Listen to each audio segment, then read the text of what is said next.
Shri Swami Samarth. Okay, but actual the meaning, and you know what is the meaning of this word? What is word?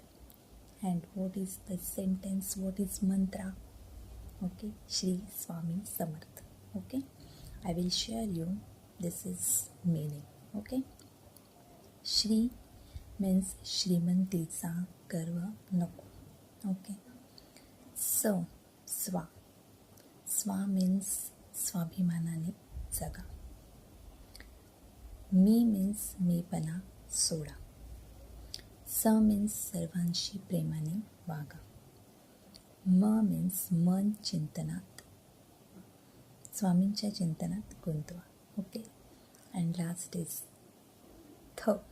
थ means थोड्या मोठ्यांचा आदर करा. Okay, तुम्हाला हे meaning माहिती होतं श्री स्वामी समर्थांचं? कॉमेंटमध्ये नक्की सांगा.